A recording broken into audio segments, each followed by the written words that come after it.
పేదవారికి సొంత ఇల్లు ఉండాలనే ఉద్దేశంతో అప్పటి బీఆర్ఎస్ ప్రభుత్వం ప్రతిష్టాత్మకంగా చేపట్టిన డబుల్ బెడ్రూమ్ ఇళ్ల నిర్మాణంలో భాగంగా జగిత్యాల పట్టణ పేద ప్రజల కోసం నోకపల్లి అర్బన్ కాలనీలో 4520 ఇండ్లను నిర్మించారు. 2023 సాధారణ ఎన్నికలకు ముందు ఎంతో ప్రతిష్టాత్మకంగా అప్పటి రాష్ట్ర మంత్రి కేటీఆర్ చేతుల మీదుగా డబుల్ బెడ్రూమ్ ఇళ్ల పంపిణీ జరిగింది. దాదాపు 20 నెలలైనా ఇప్పటి వరకు అక్కడ ఎలాంటి సదుపాయాలు లేవని డబుల్ బెడ్రూమ్ లబ్ధిదారులు ఆవేదన వ్యక్తం చేస్తున్నారు. చుట్టూ అడవి ఉండడం వలన పాములు ఎక్కువగా తిరుగుతున్నాయని, రాత్రి వేళ గంజాయి మద్యం సేవిస్తూ ఇబ్బందులకు గురి చేస్తున్నారని, దొంగల బెడద ఎక్కువగా ఉంది కనుక పోలీస్ చెక్ పోస్ట్ లేదా 2 పోలీసులను గస్తీకి నియమించాలని, అంతేకాక మురుగునీరు పారేందుకు మురికి కాలువలను తక్షణమే నిర్మించాలి. ముఖ్యంగా ఇక్కడ నీటి కొరత ఇక్కడ నివసిస్తున్న వారిని ఎక్కువగా వేధిస్తుంది. కొండపై నుండి నీరు సరిగ్గా రావటం లేదని, ట్యాంకర్ల ద్వారా సరఫరా చేస్తున్న నీరు కేవలం ఇంటికి ఒక డ్రమ్ మాత్రమే ఇవ్వటం వల్ల ఇబ్బందులు ఎదురవుతున్నాయి. 2 రోజులకు ఒకసారి స్నానం చేయాల్సిన పరిస్థితి నెలకొంది. ఒక చిన్న బస్తీ దవాఖానా కూడా లేకపోవడం వల్ల జ్వరం వచ్చినా జగిత్యాలకు రావాల్సి వస్తుంది.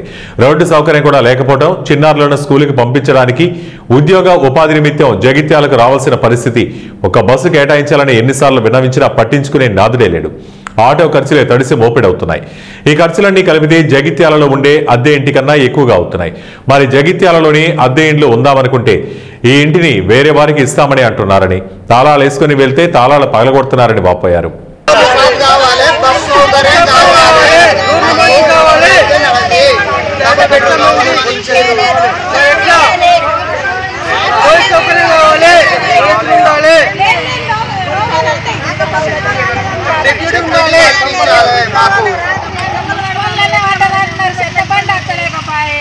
రోడ్లు మంచిగా లేవు, నీళ్ళు అత్తలేవు, నీళ్లు మీకు సౌకర్యం ఉందని తోలి రోడ్డు మంచిగా లేకపోయే ఏం సౌకర్యం ఉందని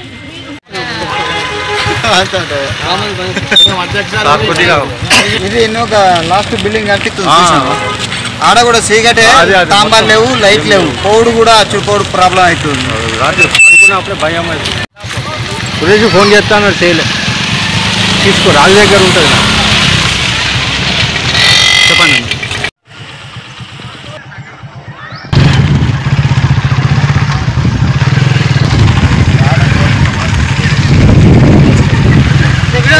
పంపి అట్లా మొత్తం మీదికి వెళ్ళి మొత్తం కొడతా.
తొమ్మిదిలో డాక్టర్ వైఎస్ రాజశేఖర రెడ్డి హయాంలో గౌరవ మంత్రిగా ఉన్న జీవన్ రెడ్డి గారు ఆ రోజు భూమి లేకున్న భూమిని కొనుగోలు చేసి అర్హులుగా గుర్తించి మాకు నాలాంటి వారికి ఎంతోమంది నిరుపేద యువక జగిత్యాల వాసులకు ఒక ఇండ్లు కేటాయించడం జరిగింది. ఇంద్రమ్మ ఇండ్లని చిట్టీలు వేసి లాటరీలు వేసి మాకు ఇవ్వడం.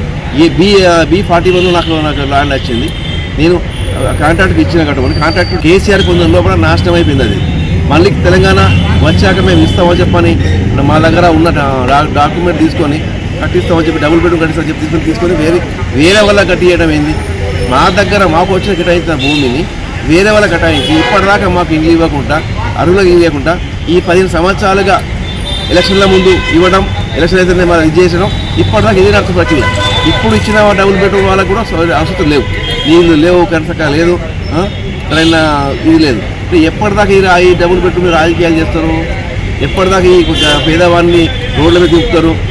అధికార యంత్రాంగము రాజకీయ నాయకులు చెప్తే పని చేస్తారా, లేకపోతే మీ రాజకీయ నాయకులు మీకు జీతం ఇస్తున్నారా, లేకపోతే ప్రభుత్వం జీతం ఇస్తుందా? మీరు ప్రజల సొమ్ముతో నిధులు వస్తున్నాయి.